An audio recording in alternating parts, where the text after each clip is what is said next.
Eh bien salut tout le monde, aujourd'hui on se retrouve pour parler de l'ATST, ou si vous préférez le All Terrain Scout Transport. On va rester sur ATST.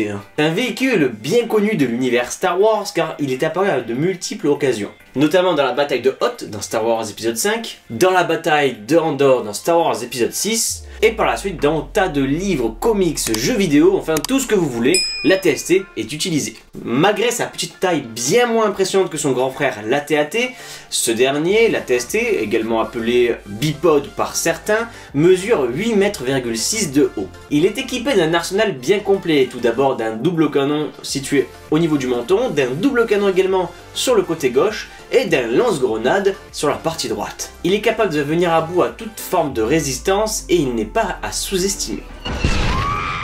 Côté Lego, nous avons eu le droit à 13 versions de l'ATST. Alors il y a dans ces 13 versions des polybags également que nous n'allons pas énumérer, mais quand même pas mal de sets bien complets. On commence en 2001 avec le 7127, l'Imperial ATST qui était, ma foi, un peu spécial. Et puis en 2006, nous avons eu le droit à une version beaucoup plus aboutie avec le 10174 et je vous le donne dans le mille, il s'appelait l'Imperial ATST. En 2007, soit un an après, nous avons eu le droit au 7657 appelé ATST qui était très sympathique. Et puis en 2009, un set qui me faisait rêver quand j'étais petit, c'était le 8038 avec The Battle of Endor. Après cela, il nous faut attendre quelques années la sortie de Star Wars Rogue One et nous avons le droit au set 75153, l'ATST Walker. Et après en 2019, nous avons le droit à un set qui était passé un peu à la trappe car il était un peu spécial pour ma part, c'était le 75254, l'ATST Rider. Et pour cette année 2022, Lego ont décidé de nous sortir le 75322 Hoth ATST. Alors pour ce nouveau set 2022, Lego ont décidé de reproduire la bataille de Hoth. Nous avons le droit donc pour la face avant d'une mise en scène de l'ATST, avec un inventaire des 3 figurines, et un nouveau format de boîte un peu spécial.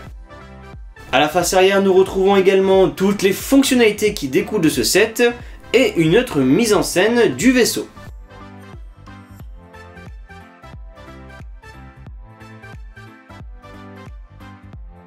Alors au niveau du set en lui-même, déjà je trouve qu'il est très joli et les finitions sont sympas.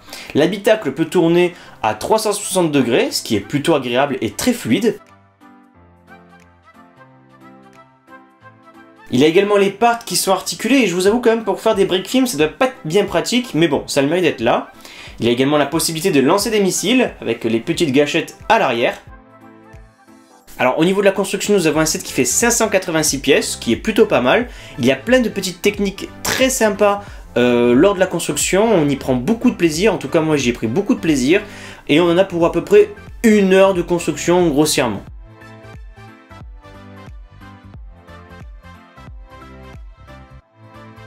Alors je trouve que la finition du vaisseau est très jolie, nous avons plein de petits détails, notamment à l'avant, au niveau de l'habitacle, au niveau des pattes, et je trouve ça très réussi de la part de Lego.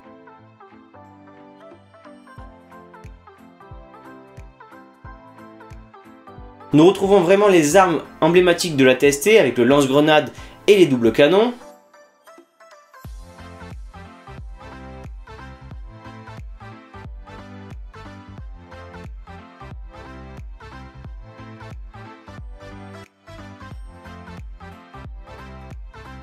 Il y a également la possibilité d'ouvrir l'habitacle pour pouvoir insérer une figurine.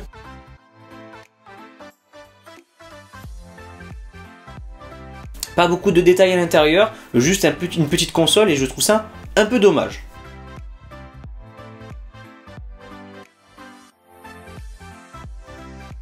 Et au niveau du détail, je trouve que c'est vraiment le point fort de ce set et je pense que nous sommes arrivés à la meilleure version possible de la TST.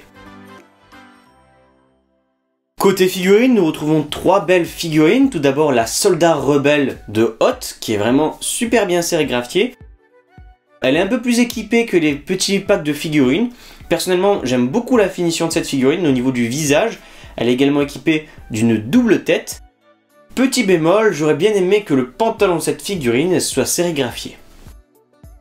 Deuxième figurine, nous avons l'ATST Driver, donc le pilote de l'ATST. Et là, nous avons le droit à une figurine vraiment magnifique. Personnellement, j'aime beaucoup tous les détails au niveau de la sérigraphie. Nous avons une sérigraphie intégrale au niveau de la veste, du pantalon. le casque est plutôt sympa et le visage avec ses expressions plutôt correctes. On peut dire que Lego ont fait fort avec cette figurine car personnellement c'est peut-être l'une de mes figurines préférées de ce set.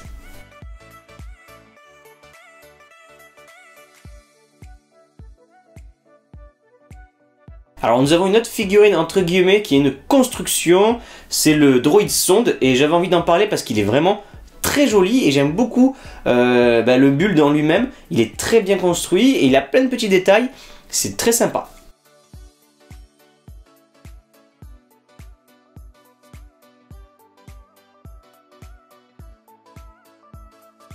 Mais bon, on va passer maintenant pour la figurine maîtresse de ce set.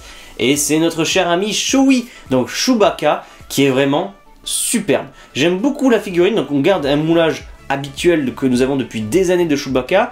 Mais au niveau de la sérigraphie, nous retrouvons plein de petits détails, notamment tous les petits flocons de neige répartis sur sa fourrure. C'est vraiment super bien, j'aime beaucoup cette figurine. Elle est vraiment bien sérigraphiée et assez réussie de la part de Lego. Je pense pour ma part que c'est ma figurine préférée. Et vous, laquelle vous préférez de ces 4 figurines? Alors pour ma part, j'ai beaucoup aimé cet AT-ST, il est vraiment super, je trouve que la finition est vraiment bien réussie. Il est assez compact mais à la fois assez grand pour être à l'échelle des figurines et ça j'aime beaucoup. Un point fort que je n'ai pas dit, mais il n'y a pas de stickers sur ce véhicule contrairement à sa précédente version qui était gorgée de quelques petits stickers un peu gênants. Là nous avons vraiment que des pièces sérigraphiées et c'est plutôt sympa. En tout cas j'ai pris beaucoup de plaisir à construire ce set car nous retrouvons vraiment plein de petites techniques très sympas. Et il est très agréable à jouer. Il est un peu cher, certes, mais ça nous avons l'habitude avec Lego. Mais pour le coup, je trouve qu'on en a pour notre argent. Voilà, c'était tout ce que j'avais à dire sur l'AT-ST. À vous de me dire dans les commentaires si vous aimez bien ce set, si vous l'avez éventuellement acheté. Enfin, dites-moi vous ce que vous en pensez. De me laisser un bon gros pouce bleu pour m'encourager pour la suite. Également de vous abonner pour ne rien manquer sur mes prochaines vidéos. Je vous invite d'ailleurs à faire un tour sur le catalogue de ma chaîne. Il y a plein de vidéos qui pourraient vous intéresser. C'était Lego Grexan et je vous dis à très bientôt pour de prochaines vidéos. Bye tout le monde!